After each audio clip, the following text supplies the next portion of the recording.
Hi, everybody. Hi. Hi. Guys, I figured out my internet again. I don't believe you. For how long? The next 10 minutes? No, you see, I'm looking at it and my connection is wired. I've never had an issue with the wired connection until it gives out. Until it gives out. Which is usually good for about 2 months. So 20 minutes. Press X to doubt here. All right, fellas. It is almost national championship time, which means we just had the national semifinals, which means we're almost done with the 2024-2025 season. That is not a reason to celebrate and put those horns fucking down, bitch. There we go. All right. I don't know any way to do this other than to hop in. So unless you guys have something, I guess let's get started. I got nothing, man. I don't think we really need to go over the rules, though, except for the playoff portion. There's only one game we're picking, and brackets and individual games are going to be counted. But And because I had to be different, I'm the only one without a point eligible from the bracket this week. Well, I mean, we'll see. We'll see how that really mucks things up for our championship here in a second. I know, it really did. Because we went into the semifinal weekend tied, Tug and I did, at 477 and 272. Bug, unfortunately, you are solidly in third place. yeah, bowl season didn't go how I wanted it to this year. It's fine. But as the old childhood rhyme, schoolyard rhyme goes, third is the one with the very hairy chest, which means you're more man than any of us. Yeah, definitely not a hairy chest over here, so this makes sense. All right. Checks out. Of course, we start off with the Capital One Orange Bowl. I picked Penn State because I was feeling it.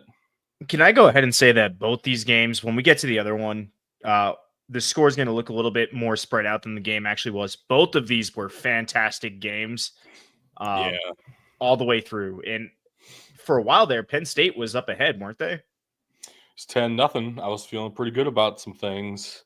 I was Notre Dame. I was a little worried. I'm not going to lie. Notre Dame just kept coming back. It felt kind of similar in some ways to the way they ended up playing Georgia, in that they flipped a switch at the right time, turned it on, found a way to get the ball down the field eventually by any means necessary. And for as defensive a struggle as this game was for both teams, to be as high scoring as 27-24 is actually the most surprising part of this to me. It felt like a 7-6 game. Yeah.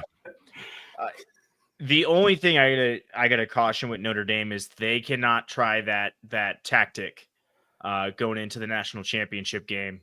You can't come out slow like they have been. They got to come out wanting it right away. But great game against Penn State here. I mean, we hit that next slide. We see a couple of highlights here because it's the semifinals. Got to do something special for them here. I'm shocked at the ineffectiveness of both of these receiving cores. And one of them had a receiver catch the ball, and that was Notre Dame. Penn State became the first service academy to not complete a pass to a wide receiver this season. The first not service academy. Right. I said first non-service academy. But ended up coming down to the kicker who redeemed himself from the Northern Illinois miss to send them to the national championship. Go ahead. Sorry, I'm just noticing this. Look at that man's calf. Holy shit. Yeah. It's sizable. He's a unit. He's a unit. I don't have a picture. Unit as kickers can be. I don't have a picture of Jeremiah Love's incredible touchdown run in here, which is like the defining play of this game. Unfortunately, all of those pictures are very heavily copyrighted and have over them. Can't imagine why they would be heavily copyrighted. Absolutely a man's wrong. So I got some second-tier pictures of Notre Dame receivers actually doing something for once. Now, it's not like Penn State couldn't do anything. They were actually pretty effective in the run game, which has been a hallmark of Penn State's offense all year. It would be surprising if they didn't find some success on the ground. And that was really what got them going to start the game. But Notre Dame just kept fighting, kept finding a way. And that's what it's about, is that's just a who wants it more kind of mentality. And Notre Dame at the end of the game never gave up. Not that Penn State did, but they kept fighting and clawing back, and that's different. And now for the game that mattered. Right. And this is what throws a chink in her plans. I don't think you can say that anymore, man. I hate you. It's not how I meant it. Home game for the Longhorns to some extent. Absolutely a home game. Well, driving all that way 2 hours in the snow is very hard for people in Texas to do. So it was actually somewhat easier for people in Columbus to fly than for people from Austin to drive. Other than the fact that DFW ran out of de-icing fluid. Hey, you don't need de-icing fluid to land. This is true. True. Oh man, what a game. So it has to be said, Ohio State really beat themselves in a lot of different ways. Oh my God, yes. I honestly thought the game was going to go to overtime. And the story of the game was going to be all of Ohio State's missteps and miscues, because you can talk about, and again, not an Ohio State fan, you can talk about how they're not getting any holding calls on defense when they're clearly being held every single play. And yeah, we can have the conversation about holdings every play, but for it to never be called in Ohio State's favor when they're on defense is ridiculous. It's weird. Yeah. And look at Jack Sawyer's cotton ball patch literally hanging on by a single thread at the end of the game. Yeah. But when you have a false start nearly every single drive, it is really hard to overcome that. Either that or a 15-yarder for some bullshit. Yeah. And oh man, it could have been a lot worse for the Longhorns if Ohio State played offense the way that they had against Tennessee and Oregon. But some of that credit does need to go to this Texas defense.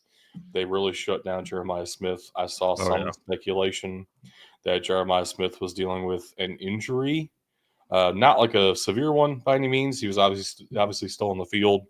But after that first throw to him that he ended up dropping, there was kind of a big hit, and it seemed to limit his effectiveness. It's like limited his conditioning. It was like it was harder to breathe out there for him. He wasn't making as sharp of cuts. Not necessarily a lower body injury, but it was a hard hit to the torso, and it looked like it affected him. I'd say he was still effective, though, in the sense that they had to cover him and respect him. Absolutely. So, injured or not. You got to, if he's on the field, you got to pay attention. Very much the story of the game, that essentially, because of the double or triple coverage on Jeremiah Smith all game, that Carnell Tate got open pretty frequently, and so did Emeka Egbuka. And you know what? G. Scott was pretty effective too, actually, which is something we haven't talked about Ohio State tight ends in years. And you know what? It's this weird concept that, sure, you take away Jeremiah Smith, who's been their most effective receiver this year, but they're still loaded with 5-star receivers who had a 5-star rating for a reason. It really do be like that sometimes. It do be like that. Actually, only when you're playing Ohio State. But it really be like that when you're playing other programs, it's a different position. Unfortunately, there are also a couple of really great running backs, and Judkins did most of the damage on the ground, but Henderson with that big second half the touchdown before the second half. There you go. Really, Words are hard, guys. Corrected. I just wonder what the hell was wrong with Texas's offense. Rather, their defense was fine. It was good enough, I think. Like we said, if Ohio State hadn't shot themselves in the foot, I think it's probably a different story here. But Texas' offense didn't seem like they could get anything done. The problem with Texas's offense is it was the number one defense in the nation on the other side. That's been playing outside of its mind. 3 things went wrong for Texas' offense. Quinn Ewers has not been the same since he got hurt. Factual. Obvious when you watch him play. Their right tackle has been basically all conference and seemingly like a first-round lock at right tackle. He got hurt the last game and was playing through injury and was not as effective in this game as he has been all season, and kind of let Jack Sawyer do what he wanted to when he lined up on that side of the ball. And third, their best receiver didn't play for most of the game because our defensive backs hurt him and knocked him out.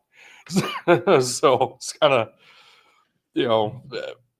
what do you have left at that point? You have an ineffective quarterback. You're afraid to put in Arch Manning because the one play that you did put him in, you very nearly got him killed. And then your best receiver goes out for basically the whole game. The only thing they had working was that weird little bubble wheel with the running back that they scored 2 touchdowns on. Yep. You say they very nearly got him killed, but it was also, aside from the 2 touchdowns, one of their best plays on offense. Well, it was also a fumble, but wasn't called that way. I definitely thought the ball was moving before he touched the ground, and he had control. I was like, yeah, but if a receiver did that, it's a drop. If a receiver did that, it'd be incomplete, at least. So you hit the next slide. 2 of our highlights here are the Ohio State defense. Of course, Quinshot Judkins with 2 rushing touchdowns in this game. Massive. Jack Sawyer with that dagger at the end.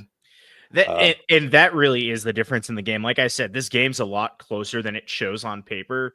One, because both offenses seem to misstep in this game for various reasons, whether it be penalties on Ohio State or injuries on Texas. Both offenses were not at their best. This game really was a 1-score game right up until that strip sack for an 86-yard touchdown. Like that's what differentiates the game here. Kind of incredible that Texas is lined up with 1st and goal from the 1-yard line, and it ends up being 7 points for Ohio State. A 1st and goal that they got because of an Ohio State penalty. Well, 2 Ohio State penalties. There were 2 pass interferences called on back-to-back plays that set them up on 1st and goal at the 1. Yep. And then they tried to run it finally. It didn't work. So they tried to pitch it to the outside, which let All-American safety Caleb Downs shoot the gap like he has done all season. Like, why did you expect that to be any different than it has been all year? Shot him out a pistol right there. He pokes you with his pinky, you're getting tackled. It's insane how incredible this man is at tackling in the open field. And then you put the ball back in the hands of Quinn Ewers on receivers that aren't getting open and a right tackle that has really not been holding up all game. So, yeah, in retrospect, it feels inevitable in a way because of how poorly that offense was playing. That drive was the first time they had looked okay since the second quarter. Are you saying Ohio State's defense is Thanos? It is inevitable. Yes. The crazy thing Jack to Sawyer me says, "Give us an inch and we'll defend it." The crazy thing to me was defense. It felt like Ohio State was due for a turnover, leading into this drive, and right when I was thinking maybe Texas is going to score here, Jack Sawyer takes it to the house to seal the game up. Somebody was about to score. Might as well be Ohio State. That was their mindset. Not only that, but then Texas, of course, did get the ball back, and immediately Quinn Ewer's final pass as a collegiate athlete was an interception. Yep. Wasn't his first pass an interception too? It'd be a good way to bookend it. I don't remember. He never threw the ball to Ohio State, so I don't know. Now I'm curious. I didn't care about him his first game at Texas. He was dead to me.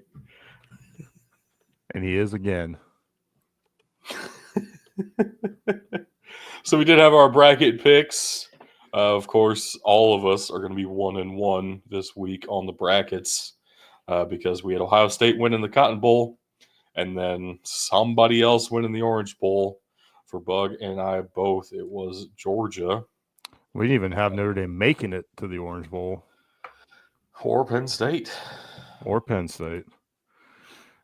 And neither did Tug. I knew he had Boise State winning. I just couldn't remember if he had had Georgia up there on the other side or not.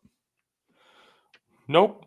So all 1-1 in the brackets. I also went 1-1 in the game picks. Y'all went 2-0, which means on the week we can pretty easily figure out what the order is here. 2-2 for me. And then sorry. We aren't Penn State. And then I gave Tug the feeling called the Blues because the blue field of Boise State felt appropriate. Valid. Bug, you are all 4 members of Good Charlotte.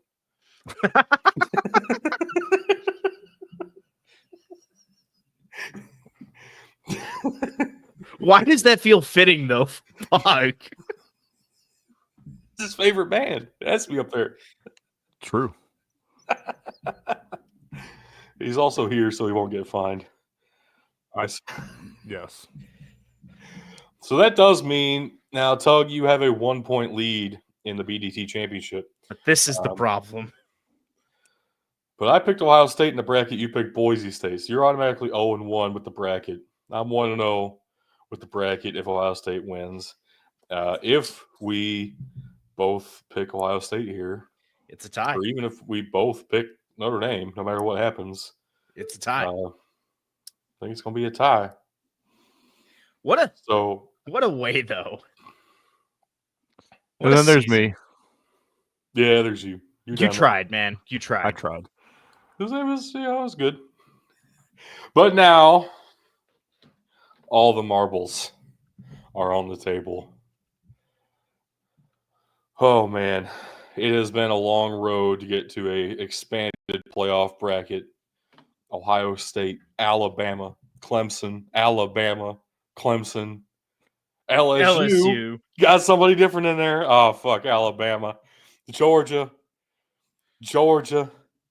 asterisk. And who's next?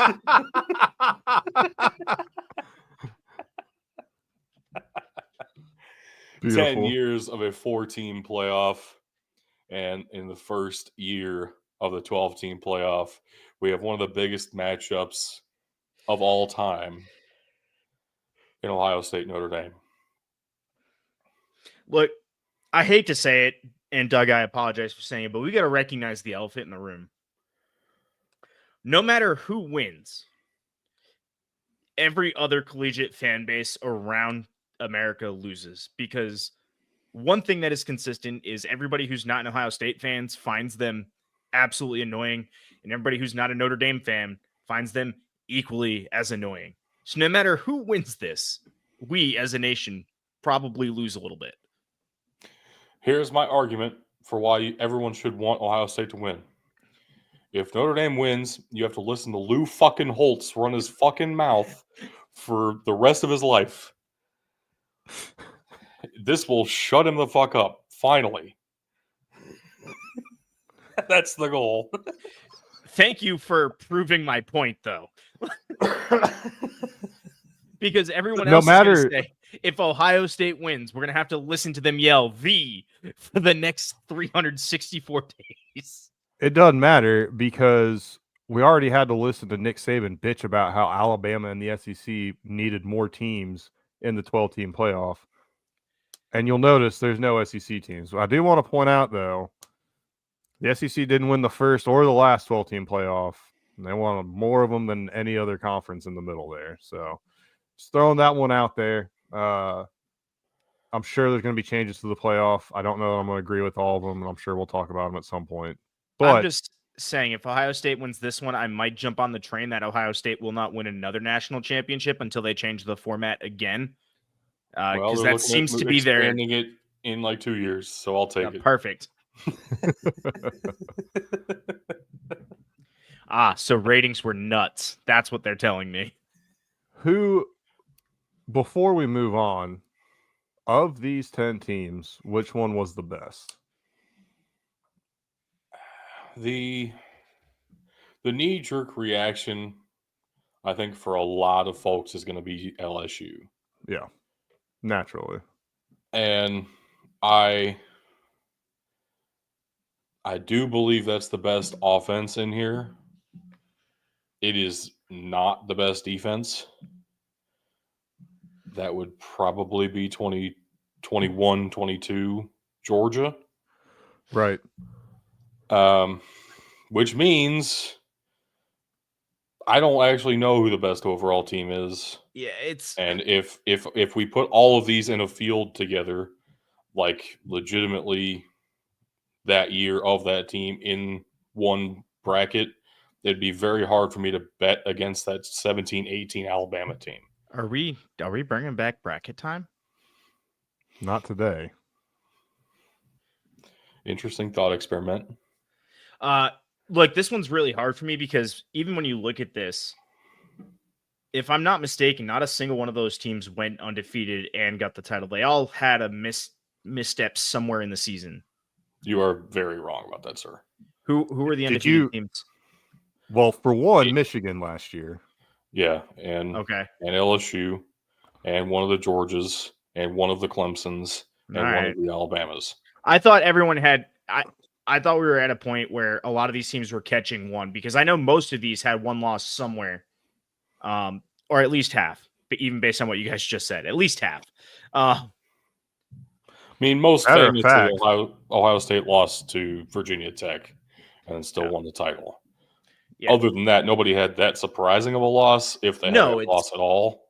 And that's where I'm coming from is all these teams outside of LSU's offense, and that was specifically their offense that was off the charts. Nobody was really super dominant, right? Like they all went out, they did their business, they got it done. A lot of them did have the missteps. It's hard to compare these teams, but I don't know. This might be a good option. You've got 10 years? We could definitely build a bracket out of that. Of the 14 playoffs specifically. You actually had back-to-back years where the national champion was undefeated. 2018, 2019 Clemson, and then 2019, 2020 LSU. Mm-hmm. Yep. Mm-hmm. I'm just glad that Ohio State killed Clemson. Actually, Texas did. No. I know what you mean. All right, let's get into the fun. All right, so big shout out to Winsipedia. If you don't know about Winsipedia, go check them out. One of the greatest databases of college football knowledge ever created. They compile a database of a lot of great information, all-time wins, record, national championships, bowl games, all-time wins. These are definitively two of the biggest blue bloods in the sport. They're tied for second in Heisman Trophy winners. They are first and second in consensus All-Americans. First and third in NFL draft picks. Like these are, everyone knows the name brands of Ohio State and Notre Dame. Amazingly, they have only played 8 times ever. Now, 6 of those games were home and home series, and 2 of those were in Fiesta Bowls, which is wild to me. Notre Dame has not won against Ohio State since they won that back-to-back home and home in 1935 and 1936. Then they didn't play for 60 years. 95 and 96, Ohio State gets both wins. Then they win 2 Fiesta Bowls. And then Ryan Day and Marcus Freeman have played each other twice as head coaches of these programs. And Ohio State won both of those, 2022, 2023. Those are 2 very different teams to these teams now. There's really not much overlap there and not much we can take away from any of these previous matchups, even if the coaches are the same. Both have changed a lot about the roster and even coaching philosophy. This is a definitive blue blood matchup, but completely different stylistically than what we've ever seen before from them. Also, incredible that we're talking about 2 of the winningest programs of all time. Literally, in terms of all-time win percentage, it's first and fourth all-time. And in all-time, just pure number of wins, it's the second and fourth winningest programs of all time here at Ohio State and Notre Dame. And it is the first matchup of teams with at least 8 national championships amongst them apiece since Ohio State and Alabama played 2020, 2021. Wild. We pop up a little bit here. You can hit those national championship winning coaches. Ohio State, we got Paul Brown, Woody Hayes, Jim Tressel, and recent addition to the College Football Hall of Fame, Urban Meyer. They still let him in? Yes. I mean, they did. I mean, taking NFL career out of the mix, he does deserve the College Football Hall of Fame, but I thought personal issues associated with the NFL job would have restricted that. But hey, didn't happen in college. Fair enough.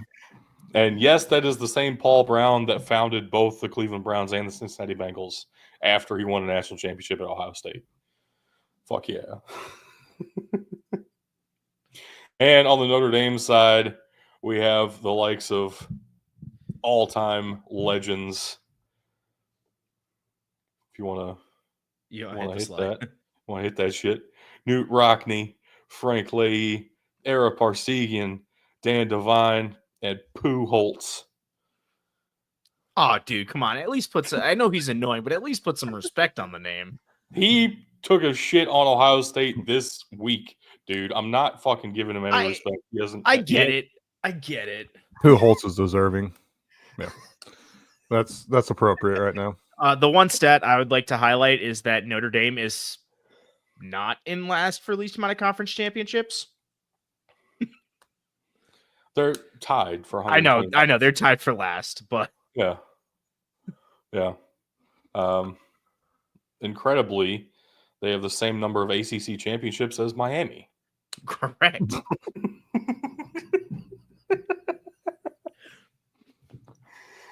Oh, probably more championship game appearances though. No, I think that's equal too. No, I don't know. Has Miami ever been in the ACC championship game? I don't know. I know Notre Dame's been in once. Also, just going to throw this out here. If you'd have told me, especially those 2 years when Ohio State and Notre Dame played recently, right, with Marcus Freeman as head coach, if you'd have told me that he was somehow going to get a team to the national championship, I'd have thought you were crazy. Because the start for Marcus Freeman at Notre Dame was rough, and that's being very, very nice for what his first couple seasons at Notre Dame were. He's really got players to buy into the program. They had a more favorable schedule this year than I think a lot of people want to give it credit for. The one game they lost, they really shouldn't have lost. They should have been undefeated going into this. It's Yeah, a welcome very, to very Notre Dame interesting football. season. Say what? Welcome to Notre Dame football. Right. Miami has been to one ACC championship So game. they are tied. Nice. All right, so let's talk about these teams and how they got here a little bit. Starting off with the road team for this national championship game, the Ohio State University Buckeyes. Their path to the national championship started off, a pretty easy non-conference slate. Not entirely Ohio State's fault that it's as easy as it was. They had Alabama on the schedule, and Alabama moved that series, so that will be 2027, 2028 home and home now with Alabama. Till it So gets moved again. They had to replace them with Marshall, who put up the biggest fight in the non-conference, scoring 2 touchdowns on this defense. But yeah, Western Michigan was a shutout, and the only surprise here was that Akron was not a shutout. Akron's really trying to turn that program around, okay? They've been trying for a long time. Yep. Ohio State then opened up Big Ten play with a couple of mediocre performances for recent Ohio State standards. I know 38-7 and 35-7 look decent, especially against a typically stout Iowa defense. But we are very used to Ohio State racking up a lot of points very quickly on a lot of folks. And this was a very much so down-tempo Ohio State offense compared to previous seasons, resulted in fewer possessions and fewer points, 38-7, as opposed to we would have seen this be 56-7 in years past, just because the offense got the ball more and was pushing it down the field more. More methodical on offense, which was surprising to a lot of folks, considering the Chip Kelly addition. But at the same time, watch how Chip Kelly has coached his entire career. And it kind of does make sense. A little bit more focused on the run game. The only difference is that he wasn't trying to race people out of the fucking stadium. Right. He was willing to use the play clock. Maybe that's something he learned when he was coaching in the NFL. I don't know. But that has really been the only difference from how he's coached a football game on the offensive side of the ball versus his original run at Oregon that everybody remembers him for. And then the first real test of the season hits in Eugene, Oregon, a 1-point loss to the Ducks in, gotta say, one of the worst offensive performances Ohio State has really put together in a while. And the defense got gashed for the first time since Jim Knowles' first season. Anyway, this was a ludicrous performance by Dylan Gabriel. Honestly, one of the reasons Gabriel was a Heisman finalist is because of this performance right here against the number 1 defense in the country. Yeah, the thing that sticks out the most to me is still the end of this game. And I know you don't want to sit here and point fingers at anybody, but the play call didn't make a ton of sense. I think Will Howard made the correct decision, but didn't get down fast enough and cost his team the game there. Well, but I can't say that he's cost his team much the rest of the season. I was going to say, don't forget, this is the game that had a rule change, was the cause of a rule change mid-season with the substitution. Right? So that's why Will Howard was in that spot. And I thought that's where you're going with it. That's what sticks out to me about this game is the playing within the rules, borderline unsportsmanlike conduct of the late switch out on defense, because that holds the ball. I get it. It's tough, but that was the rule at the time. It was played within the rules, so you can't knock them for it, but I don't know how they changed it, because that was the story of about 4 different fucking bowl games this year of all the late substitutions. So I'm really not sure what happened. I thought they came out and said, hey, you cannot do this, or they changed the way the clock runs. I thought I saw something about it. I could be wrong. Yeah, they changed something about it. I think it's I think you can't substitute all 11 players every play now. Like they won't hold it unless the offense substitutes the entire offense or something like that. There's some really nitpicky, finicky portion of that rule did get changed. Still, the same shit can happen if a coach knows what they're doing. So, yeah, a lot of credit went to Dan Lanning for that interpretation of the rules at the time and finagling a way to force some extra seconds off the clock at the end there.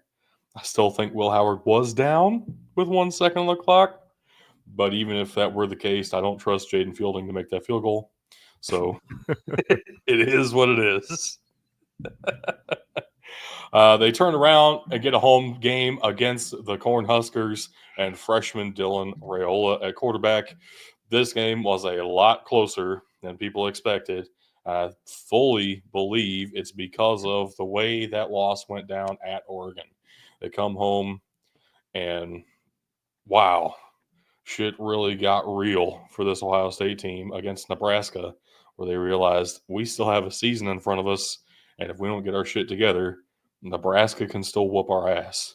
And they did for 3 quarters. Mm-hmm. One of 2 wake-up calls for Ohio State this year. Yeah. 3. Well, no, because Oregon was the letdown. That's what I was going for. Oregon was the letdown. Nebraska was the wake-up that you still have a season. I'm sure we're going to brush over the next one, but we all know what it is. Well, before we get there, we have to talk about the game at Penn State, which I really claim to be the first of 2 turnarounds. And I know the score doesn't show it, but a 7-point win at Penn State on the road in a whiteout kind of environment. That's a low spread for Ohio State in a whiteout game. Well, I call this one of the turnarounds because this was the first game where our defense proved it could win. Yeah, our defense could win us a game. And our offense didn't need to rack up points. And if we needed to rely on the defense to win us a game, we could do it even on the road in a hostile environment. And that was spurred on by the late game stand Ohio State had against Nebraska, where there was another goal to go situation that we got to stop, and Nebraska did not score at the end of the game. Well, Penn State had 2 goal to go situations that couldn't score on this defense, and Ohio State won by the strength of this unit on defense. Fair. Okay. Then we get a shutout against Purdue because our defense realizes they can wreck shit now and have fun doing it. Technically at Northwestern. This game was at Wrigley Field. Still counts. It's in Chicago. It's at Northwestern. Yeah. We experimented and tried some wacky shit and still won 31-7. Understandable. And then we played the 10-0 red fucking hot Indiana Hoosiers and beat them worse than the score indicates. Indiana got a touchdown late to make it 38-15 instead of 38-8, where it was for most of the fourth quarter.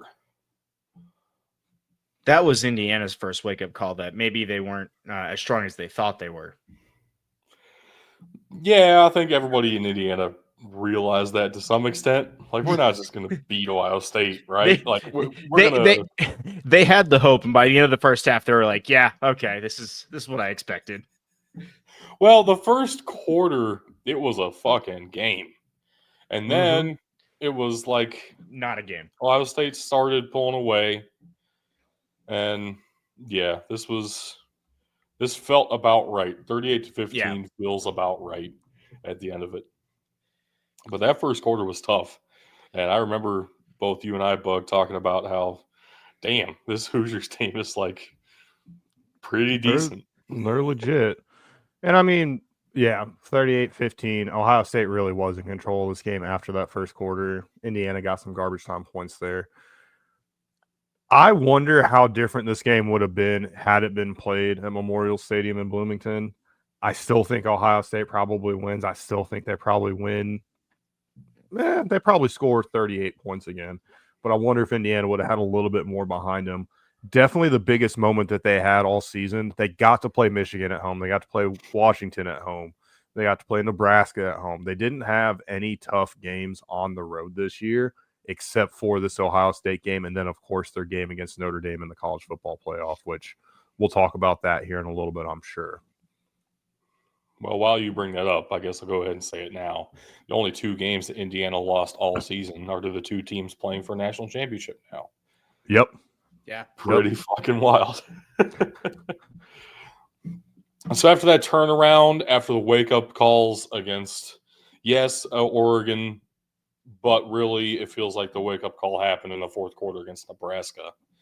And then the rally around the result of Penn State and the domination of Purdue, Northwestern, and Indiana, a top 5 Indiana at the time.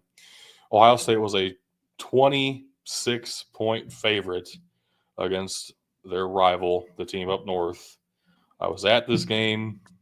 I was fully expecting us to cover because we were fucking beating the shit out of people, and they were not. And they had actually lost to Indiana the week before Ohio State played them. I'm not really sure what happened still. Like, I don't know if anyone can really explain this one. The best explanation anyone has ever come up with is that Ryan Day had some kind of a hang up and wanted to prove that we are tough and physical and we can run up the middle on them, and it doesn't even really make sense. I just don't know how to explain it. Any given Saturday, sometimes that's all you get. Like, I hate to say it, but sometimes that's all you can say. The only reason Ohio State was able to rebound from this was the fact that they planted the flag at midfield. If they hadn't done that, I think we would have walked away so soul-crushed and defeated. We wouldn't have played it very well against Tennessee, the same way we played against Missouri in the Cotton Bowl last year. And the fact that they tried to plant their flag at our midfield, and we got to see Captain Jack tear that shit out of the ground and go to war, even though we lost, that was the rallying cry after this. Had absolutely nothing to do with the fact that our coaching staff found some fixes. It was the fact that our players actually got pissed for the first time in their lives. And I hate losing, but if that's what it takes to win a national championship, make it so it doesn't take that next year. Yeah, I get you. Right. Figure out a way to improve on that in the future, but for right now, we'll take what we have, because then we have the playoff run, which really kickstarted this renewed confidence around this Ohio State team from the general public, from Vegas, 42-17, Tennessee, 41-21 revenge against Oregon. That was 34-0 at halftime. And then a 28-14 win over Texas. That was a lot closer than a 14-point swing. But at the end of the day, our defense fucked them up pretty good. Mm-hmm. And gotta say, I understand why we are favored in the national championship game after this kind of a playoff run. However, the spread right now, I believe, is at 8 last time I looked. It's a decent spread. It opened at 9.5. Now it's at 8. Still crazy. That feels like, way too much to me. I've seen some private spreads of some other analysts putting in more like 2.5. Still favoring Ohio State. It feels a lot better. in my estimation. I would almost same. prefer it roughly at about 6.5. I think this could be a touchdown game. That's kind of where I would. Do you tell me 7.5? I might pick Notre Dame. You tell me 6.5. I'm probably going to take Ohio State. It's kind of, if not that I am betting, but if I were, that's kind of where my line is personally. Yeah, but the fact that this game opened as a 2-possession spread is wild. And just shows how much this Ohio State team has been dominating in this playoff run. So tell me, Doug, who are the stars? All right. So it's not just about the record, it's about the men who get it done for you. We have to start off with the quarterback, of course. We're talking about the transfer from Kansas State, Will Howard. Almost 3,800 yards through the air on 73% completions, 33 touchdowns to 10 interceptions. Not the greatest ratio in Ohio State history, tell you that for free. But getting it done. Also 7 rushing touchdowns from Will Howard. That is an element that we haven't had at the quarterback position since Justin Fields. Some very nice rushing yards, too. Yes. Very, very nice. I love that we have a 6'5" thick white boy running the ball down our throats whenever we feel like it. White Cam Newton. That's not a good comparison. More like a Ben Roethlisberger before his motorcycle accident. Even Ben Roethlisberger after his motorcycle accident can move enough. Yeah, but I don't know. He's a little bit faster, I think. Get him open field. He's a little bit quicker. Turf Monster gets him, though, on occasion. Running backs, it's not really fair to talk about a single one of them. We have to talk about both of them combined because Travion Henderson and Quinshaw Judkins are both within touching distance of 1,000 yards rushing on the season. Trey also has almost 300 yards through the air, and Judkins leads the way with rushing touchdowns with 13, but both of them in double digits there. This is a two-headed running back attack to the fullest. 967 to 960 are the rushing yard totals for these guys, almost in lockstep. It's awesome. Having a two-headed monster like this is nice because you never know what you're going to get. They both run very differently, which changes how you have to defend them, and it's hard when they switch them out whenever they feel like it. It's not like, hey, this is my third down back. This is, oh God, I guess it's Q this time. Like, I don't know what to do with myself now. That's kind of what's going on here, which is why it's infinitely more effective for Ohio State. And they are both extremely effective at how they run. And the crazy thing is, typically when you have running backs that have such differing styles, one of them is going to be wildly more successful than the other. And as you can see by the statistics here, that is very much not the case, even if Quinshaw Judkins is averaging way more yards per carry. About twice yards. Exact opposite. That's not carries. That's receiving yards. I thought it was carries. I thought it was too. On here either. Yeah, I should have been more clear there. Travion Henderson has more yards per carry, actually. Quinshaw Judkins has like 30 or 40 more carries on the season, actually. Travion Henderson gets the bulk of the receptions out of the backfield, though. That's fair. And then we can't talk about Ohio State without talking about the receiving core. I can't limit it to one receiver because we have two of the greatest in college football. One of them is going to be a first-round pick this year, and one of them would be, except for collective bargaining rules that limit him to having to wait 2 more years before he can go to the draft, which is absolutely insane. As an Ohio State fan, you are very thankful for that rule at this time. Very much so. Of course, talking about Jeremiah Smith with that one, over 1,200 yards and 14 touchdowns as a true freshman. absolutely insane.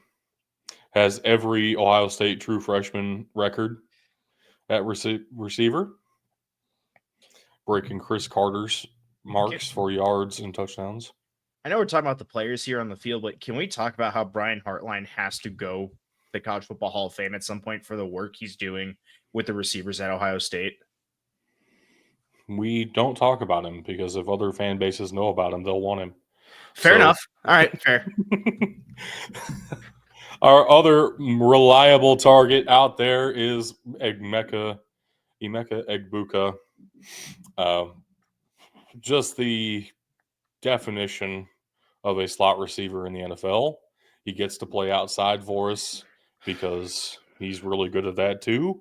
One of the best route running technicians anyone has ever seen if they actually watch the film of him play. It is incredible the work he can do.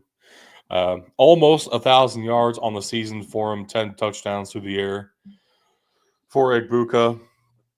If we get 33 rushing yards for Trey, 40 rushing yards for Quinshon Judkins, and 53 receiving yards for Emeka Egbuka, I do believe, I'm not certain of this, but I believe this will be the first team in college football ever to have 2,000-yard rushers and 2,000-yard receivers on the same team in the same season. As much research as I've done, I haven't found another team that has done that. It's insane to think because you've also got Will Howard on the cusp and in very much reaching distance of 4,000 yards through the air. Yes. Which is something the Chicago Bears still haven't done. And all four of those skill guys that we just talked about also have double-digit touchdowns on the year. It's just wild. Yep. The productivity out of the skill positions here at Ohio State. Can't talk about the defense without talking about the star defensive ends here. Of course, Jack Sawyer and JT Tuimoloau tied with 56 total tackles apiece. 11.5 sacks for JTT leads the team. 9 sacks for Jack Sawyer. Both of them with a bunch of passes defended, and both of them with a couple of forced fumbles. Jack Sawyer with 3 fumble recoveries on the season. Also has 2 touchdowns on the season. One of them was a recovery in the end zone, and one of them was an 83-yard run after he scooped up the ball from Quinn Ewers just a couple of days ago. It's nice to see JTT finally popping off for Ohio State. It's been a long time coming. I remember 2020 actually with the recruiting battle for him between Ohio State and Alabama. So it's nice to see him. Granted, it's a little late in his collegiate career, but it's nice to see him come into his own here. Kind of at the perfect time. Yes. Yeah. Yep. Kind of at the perfect time. Who'd have thought? I also really love that the kid from Pickerington, right outside Columbus, is getting his flowers here in Jack Sawyer. Grew up a Buckeye, will be a Buckeye legend forever, as long as he can get it done in this last game. I don't know. He might have cemented his legend status with that fumble return. I thought he did it with that interception against the team up north. Like, he keeps doing this. Like, I know. I think the legend is pretty solidified. Yeah. I mean, this would just cap it off at a different level. That's a fair statement. I'm not the first one to come up with this. I threw the tweet in the Discord if you want to find who said it. But I'm just going to repeat it here. My daughter going to be real confused why her name is Jack Sawyer.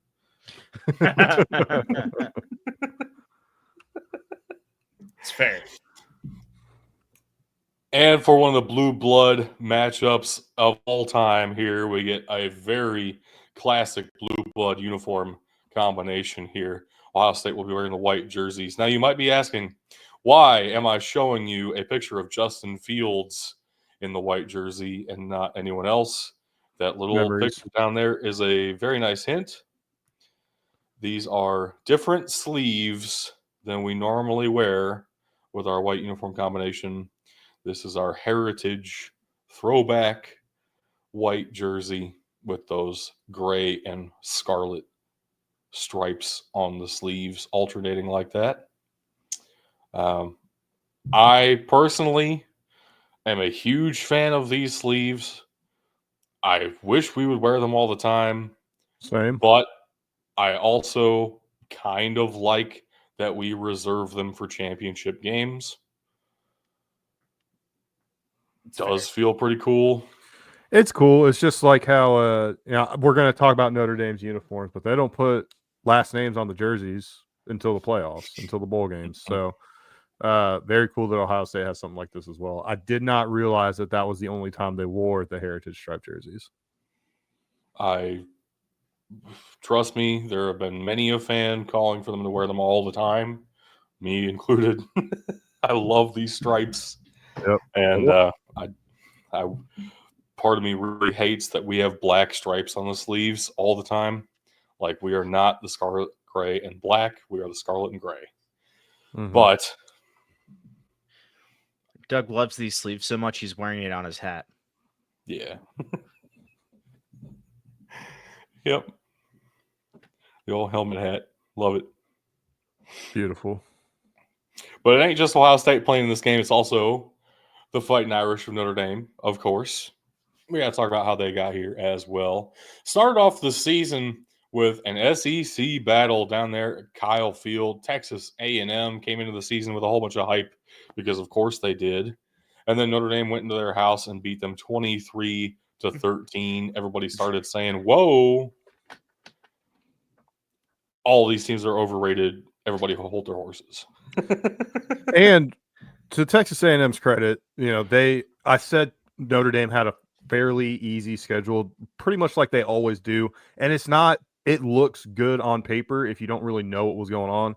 Texas A&M struggled really bad at the beginning of the year, and this was Exhibit A. Texas A&M ended up in a playoff game in the final week of the season against Texas. First time they played in how many years? Winner went to the SEC championship game. Yep. And Texas A&M would have had to have beaten Georgia to get into the college football playoff, but they were right there. Pretty incredible. And then the next week, Notre Dame does the unthinkable and loses to Northern Illinois 14-16. Classic Mountain West team. There's been a couple things that came out of this that I think I agree with. The first is that everybody gives Notre Dame their best shot. I think that is 100% true. It doesn't matter if you're Texas A&M or NIU. You're playing this team the best that you can.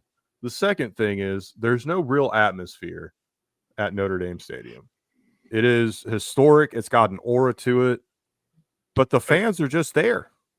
It's been quiet for years because they haven't done anything. Yeah, it's the same thing you guys complain about is what the fans actually feel at the stadium too is you haven't history. They feel the history of the stadium. That's it. But yeah. But as we've always said consistently, college football is a what have you done for me lately sport. Yeah, very much so. And in recent history, Notre Dame has lost a couple of these weird games that they really shouldn't have, such as Marshall. This game against NIU. We're looking at the Louisville game last year, honestly, was just such a shocker. But what Marshall, but Stanford that same season. What Notre Dame did this year that they haven't done the past few years is they responded and they corrected very quickly. It took a week, little bit of magic from the coaching staff to get things turned around. I also think to some extent the same way that I would talk about Ohio State players getting pissed. Notre Dame players got real fucking pissed that they just lost to Northern Illinois. Well, it's hard not to get pissed when your mom tells you suck every game. Unfortunately for the Boilermakers of Purdue, they were next on the schedule.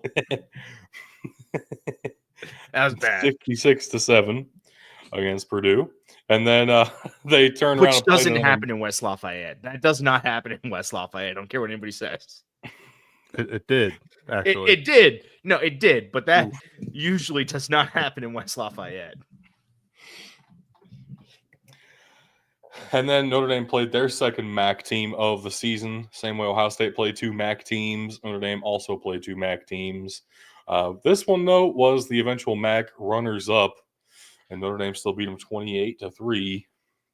Only because you can't win the MAC twice in a row. And then it felt like the next real test for Notre Dame. And I know a lot of folks really overlooked this next game. But when they played Louisville, it felt like Notre Dame was winning the entire way. But the fact it was only a 7-point game, I think really gave the coaching staff some more fuel to that NIU fire. Because Louisville just kept fighting back. Mm-hmm. Whatever Notre Dame threw at them, no matter how bad it looked, the fact Louisville kept this to a 7-point final score, I think that spurred Notre Dame on even harder. Yeah. And we see it in the results. Their very next game, a rivalry against Stanford, 49-7. Georgia Tech, Navy. It's safe to Florida say State. up until USC, Notre Dame did not look back after this game. Just nobody standing in their way.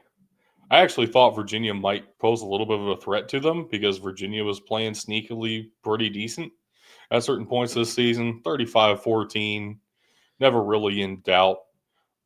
Navy and Army were both ranked at the time that these games were played. That Navy game in a neutral site in Yankee Stadium, the Army game was just an incredible atmosphere and just nothing anybody could do. Notre Dame was unstoppable at this point. Even that USC game. Go ahead. In fairness, Florida State somehow is the worst team on their schedule, and they played Purdue.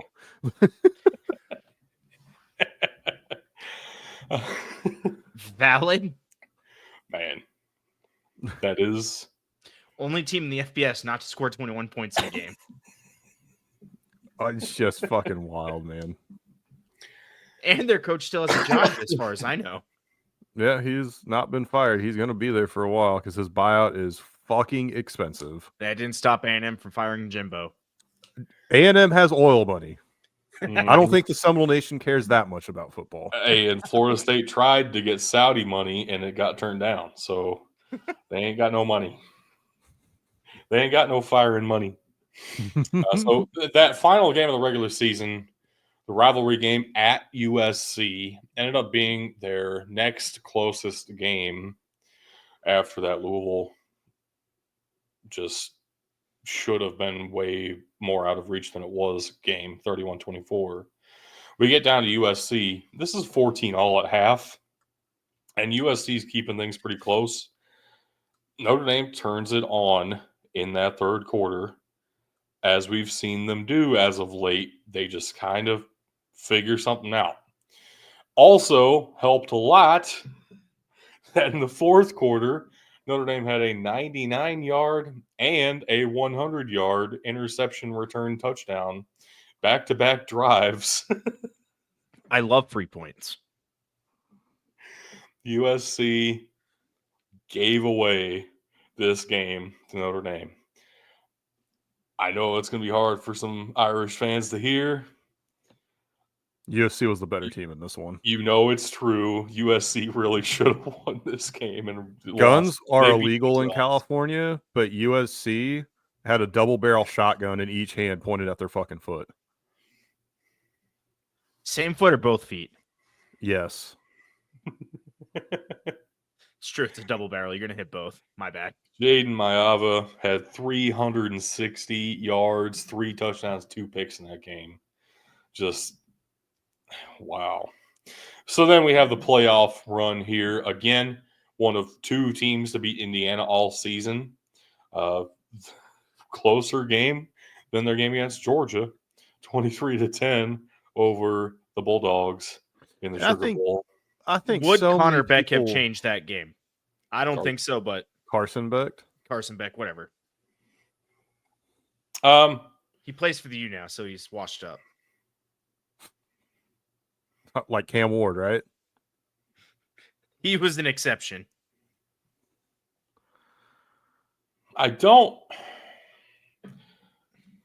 I truly do not know the answer to that. I know Carson Beck has been so up and down all season. It's hard to tell you which version of Carson Beck would have played that game. That's fair. He very well could have made the same mistake late in the first half anyway. Yeah. Right. I don't know. It's very much the DJ Uiagalelei question when he came in for Trevor Lawrence against Notre Dame. I don't know that Trevor Lawrence would have won that game, and I don't know that Carson Beck wins this one either. It's fair. I think the funniest thing about all this is obviously the Penn State game was the closest. You can look at the score. If you watched any part of the game, you know that it was the closest. Indiana was the other closest one in the playoffs and one of their closest games all year, really. But nobody wants to give it credit because, it's Indiana and they were frauds anyway. That's just not true. No, Indiana was a legit team. They lost to the only two teams that are still alive. And that game, even that 10-point spread, if I'm not mistaken, is not actually as wide as that game was. It was another separation at the end of the game there. I felt like they kept it close in that first half. It was a separation, and then Indiana brought it back to a 10-point game as well. So fair enough. Yeah, it was 17-3 at half. Okay, not a first half game copy. Yeah, so I mean, Indiana helped the final score a bit in that fourth quarter. It's fair. But at the same time, the fact they let that happen speaks to how well Indiana was playing. So, yep. Of course, once again, they didn't get there by themselves. They got there with the help of these individual performances. Riley Leonard, 2,600 yards through the air, 66%, 19 touchdowns, 8 interceptions. You might be saying, wow, that's way less than Will Howard. But then you have to consider those rushing stats added in make things a hell of a lot closer than they appear at first glance. Riley Leonard is a very mobile quarterback. They use that extremely effectively. No, they are not a great passing team. Their leading receiver has fewer than 500 yards. At the same time, this is a hell of a rushing team. And part of that unit is Jeremiah Love, 1,100 yards on the ground, 232 yards through the air, 19 total touchdowns. 17 of those were on the ground. 2 of those receiving touchdowns on the season. I know this is a running back tandem. Jadarian Price has been great all season as well. He has significantly fewer yards and significantly fewer touchdowns. Jeremiah Love really is the story of this backfield. Jadarian Price rotates in quite a bit, though. Just wanted to give a shout out to Love, especially after that performance against Penn State and the fucking dominant runs he had against the Nittany Lions. He just refuses to go down. Those 2 running backs plus Riley Leonard make this one of the best rushing offenses in the entire country, including the service academies and including Boise State. Like, Notre Dame is up there. In the receiving game, I said their leading receiver has fewer than 500 yards. That is not the leading receiver on the screen here. Mitchell Evans is the second leading receiver, I believe, or actually third in total yardage. However, he leads the team in receptions and tied for the lead in receiving touchdowns. Of course he is. Not the best look for this receiving core, must be said. However, that is not focus of the team. And because of that, I think the tight end becomes even more important. Mitchell Evans is utilized as a blocker as well. Is very effective as a short route runner and as a run blocker, and they use him both ways all the time. Well, I think it helps too that Riley Leonard coming in, I don't know that he was necessarily known for his passing at Duke. So you didn't bring him in to throw to your receivers. You brought him in for his legs. You brought him in for his play action and draw abilities here, being able to hand the ball off to guys like Jeremiah Love. So having a solid foundation at tight end is doing all the right things to help out your transfer quarterback. I also realize you might be questioning why I had nicknames for Ohio State players and their full legal names for the Notre Dame guys. These guys are wearing suits. It didn't feel right to put their nicknames. It's fair. The leaders on the defense, you have to start with the leader in tackles. That is linebacker Jack Kaiser, also definitively the captain of this defense. 2 sacks, 2 forced fumbles, 2 fumble recoveries, and a pass defended as well for the interior linebacker. Jack Kaiser is one of those prime examples of what you look for in a collegiate linebacker, all over the field when he needs to be. Also, surprisingly effective in pass coverage when he needs to be, but usually a solid, effective run blocker and gap filler. And then in the defensive back room, we're looking specifically at Xavier Watts. 6 interceptions on the season, 8 passes batted down, also a fumble forced and a fumble recovered for Xavier Watts. 75 total tackles back there at safety as well is just insane. They do have a couple of injuries here. You might be wondering why I don't have their leader in sacks listed. Well, Riley Mills is out for this game. Also, Benjamin Morrison, a potential first-round pick at corner, is out for this game. They do have a couple of really key injuries on that defensive side of the ball. However, you watch them play against Indiana, Georgia, and Penn State, you've seen the greatness of this unit as a whole. I think that comes down to the second and third level abilities of their guys here, Jack Kaiser, Xavier Watts. The communication of those units is incredible, and the effective tackling at all levels of the defense has just been on full display.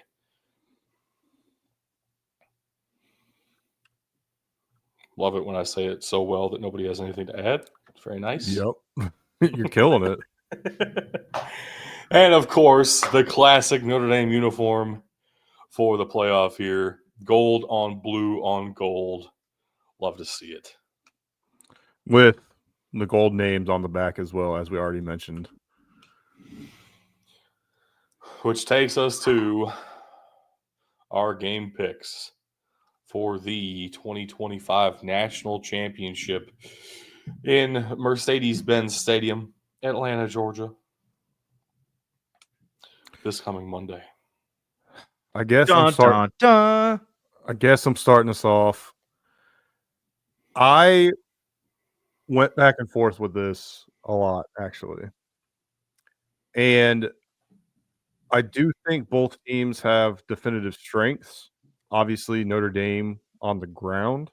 It seems like they've got a fairly good pass defense. Ohio State really is their offense, but when you have the number 1 defense in the country, how can you not say that that's their strength? I think their misstep against Michigan and not having a more balanced offense is why they lost that game, right? They tried to run the ball too much, over-reliance on that being the key to their success, and it never was, and they didn't make an adjustment. If they come out with a more balanced offense, there's not a doubt in my mind that they'll win this game. And even though I said I went back and forth, the decision was pretty easy to stick with my bracket and go with Ohio State. Tug, you're up next. What do you got? Look, there's a couple things in here. Number one, when I look at this, take the records, you see what they put on the field. Cool. This game can go either way. When it comes down to a game this close for me, what feels like it's gonna be close based on the product I've seen on the field, I start looking at who's got the pedigree, who honestly has the better team on paper. And for me, that's Ohio State. I wanted to pick them in the bracket. To be honest with you, I differentiated so we all didn't pick Ohio State because that's just not how the bracket should go. That might bite me here. But when all is said and done, Ohio State is the answer for me here. Well, I'm also going Ohio State. Shocking. So, all right, I have a couple of keys to the game that I think are really important to keep in mind. Number one, yes, Ohio State has the number one defense in the country. However, they haven't played a quarterback who can run as effectively as Riley Leonard can. So we'll see how Jim Knowles deals with a scrambling quarterback. It adds an extra moving piece to the backfield that they haven't had to account for in previous games.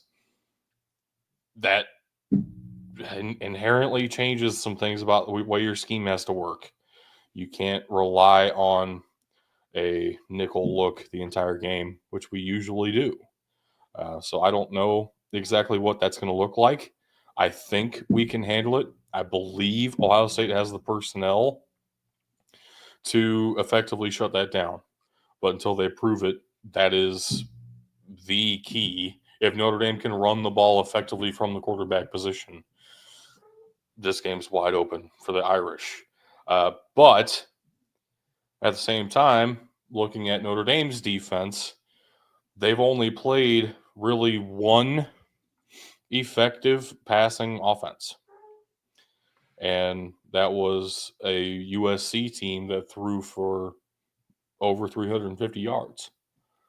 Now, a couple of key mistakes late saved that game for Notre Dame, as we talked about. But to hype them up as the number one passing defense in the country, I think is a bit disingenuous. I believe Texas's defense was more staunch in the pass game, and Ohio State already cleared that hurdle. If the Ohio State receivers can create separation like USC's receivers did, like Louisville's receivers did, I think there are some opportunities for Ohio State to rack up some points here as well. I don't think this is a high-scoring game, though. I expect this to be about. I'm gonna throw a stupid prediction out here and get myself laughed out of the room. Yeah. Do it. Do it. I'm going to go 27-17. So they're going to cover whatever spread you're looking at. They're going to cover, huh? Yes. Yes. After he just complained that he thought the spread was too wide. Yes. I want the spread to be 4 points, so when we win by 10, it looks good. Doug, the voters don't matter anymore. I don't give a fuck about the voters. I want to feel good inside. This is the wrong blue and gold team for that. They ain't gold, baby. And they ain't blue either. Well, they are blue. Whatever. Do you want score predictions for all this? Nah, you don't have to do that. Okay, good, because I don't have one. Up on the fly. If you want to try it, be my guest. I ain't stopping you. Oh, man. Doug, I'll do you one here, though. If the final score meets that prediction, exactly 27-17, I'll give you the bonus point. Thanks, man. Appreciate it. I think that's valid. I also hope it's way better than that for us, and I hope it's about. My ideal scenario for this game is we expose them the same way Alabama exposed them in that 2013 championship, and it ends up about 42-14. That's what I really want to have happen. I think it's possible. Like, I'm not going to lie to you. This team feels different than that team, though. If it's a 42-14 game, it will be Ohio State that won it. Put it that way. Yes, Notre Dame's not winning 42-14. But I'm not confident enough to say we're winning this game 42-14. All right, Bug. You're calculating over there. What are you thinking? Look, we all know Penn State can't win the big game. That was legitimately their closest, toughest opponent. Probably they played all year. Georgia was great. Georgia had a great season. I'm talking about Notre Dame. Oh, okay. I thought you were saying Penn State's toughest opponent. I was like, damn, dude, we just played them too. Penn State was their toughest opponent. We already talked about Texas A&M wasn't a good team to start the year, and it was not just in that game. Texas A&M looked pretty bad until about halfway through the season, regardless of what their record said. We talked about the Louisville game, how Notre Dame really just didn't play their best, and I think that's evident with how Louisville's season went as well. Yeah, Navy and Army had great seasons. Navy didn't have the size to match up with Notre Dame to do the things that they've wanted to do all season. Army is more impressive, but again, once Army had to get away from the triple option because they had been doing it all year, they weren't able to do it against Notre Dame because, again, they didn't have the size. Right. USC shot themselves in the foot. Indiana did better than they thought they would, I guess. But again, and same thing with Georgia. What really happened, right? That was Georgia a little bit of a fraud as well and just elevated by being in the SEC, which, frankly, I think the whole SEC was a bit of a fraud this year. Just look at their bowl record. Oh, they transferred out. Shut up. That's their bowl record they do shitty in bowls now. Because it's not as strong in correct. general. I don't think we will see an expose like we did in 2012 with Alabama. I don't think it's outside the realm of possibility to see 30-14, 30-21. Fuck it. 30-14. That's my guess. Ohio State. That's 3,014 to nothing, right? That would be insane. We'd probably see a quarterback wearing 33 get in for Ohio State. I don't know. I'm almost with Doug here, where I feel like this is definitely be more of a lower scoring game. Looking at it, I almost like a 21 to 10 setup here is kind of what I'm feeling looking at this. Riley Leonard's going to break off a run because he does that every game. There's your 7. You're going to get into field goal range at some point. There's your 3, and then Ohio State is good, typically, exception of one game, good for 3 touchdowns at any given point on the season. So I like a 21 to 10 score here. So one typical point of comparison would be common opponents, right? We do have 2 common opponents here in the regular, 3 actually. I was thinking Purdue and Penn State, but we also have Indiana. Purdue, I'm going to throw out for both teams, as you should. For both teams, it's 2 absolute blowout wins of 5+ touchdowns. Who the fuck cares at that point? Penn State, 7-point win for Ohio State, 3-point win for Notre Dame. Indiana, 23-point win for Ohio State, 10-point win for Notre Dame. Both road games for Indiana. And worth mentioning, while I just said Notre Dame doesn't really have an atmosphere, college football playoff game had a little bit of an atmosphere, which is probably the first time that's happened in Notre Dame history. In about 20 years. At least. First time that's happened since they played Ohio State at home. Yeah, but the difference there is that was an Ohio State atmosphere. No, it was a Notre Dame atmosphere. That was pretty good. It's a pretty good environment. Oh man! All right, folks. It is it's Martin Luther King Jr. Day on Monday, and we're wearing our white heritage jerseys, which is very scary.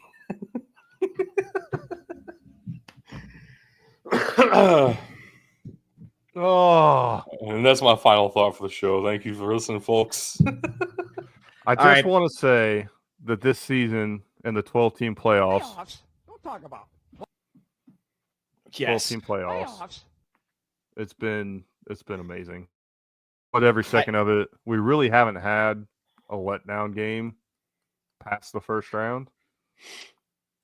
I think Oregon, Ohio State, if you want to call it a letdown game for Oregon, you can, but that was just amazing. It was Honestly, still fun. Yeah. Was in the show. Yeah. I don't know that we're going to get another Georgia TCU game in the national championship. Thankfully, I think the playoff structure, the way it is now, weeds those out. I don't think TCU, not picking on TCU specifically, but that kind of a team can pull off 2 or 3 upsets to get the national championship in a row. I think one upset's the limit. And so you're going to get maybe one of those teams past the first round. Maybe one of them gets a bye and they sneak their way into a semifinal. But they're going to get bent over at some point. And I think by adding games to this, we've taken away the possibility of that kind of a national championship. Which was the intent. Not to say it will never happen, but I think the odds of that have gone way, way down. Which, again, that was the intent. But, Bug, before I pass it to you for your joke, you guys want me to hit some links? Yeah, but only if you read out the fucking Discord. I'm not reading out Discord. That's still not going to happen. But we do have our patreon.com/BTFootball, twitch.tv/BigDudesInTheTrenches, all one word, x.com/BTFootball, facebook.com/BTFootball, instagram.com/BT_football, BDTfootball.com, mailbox@BDTfootball.com, youtube.com/@BigDudesInTheTrenches, again, also all one word, and our Discord link, which will be linked in the description below. Damn. Doug, that face looks absolutely painful for you to hold the way you were holding it there. Yeah, I don't know. It just looked painful. What do you call a cute door? Semi-open. I mean, I know the answer. Is it a jar? No. But it's a really terrible answer, so I'm going to request a new joke. It's adorable. Yeah. So. Oh, see, you could have taken that different ways. Acute. I thought it went the angle of the door. My bad. No, this isn't a fucking math show. What do you call a funny group of cows?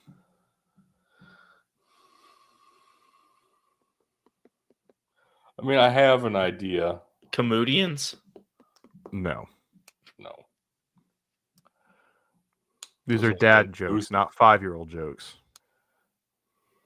I was going to say an amusement park. A laughing stock. Yeah, I like my pun better. Not going to lie. Terrible. All right, They're great. Fuck you. Anything else? Fuck you. Fuck you. All right, ladies and gentlemen, that's clearly all the time we have in the show today. Thank you for watching and or listening. And just remember, you can't win a game if you can't win in the trenches.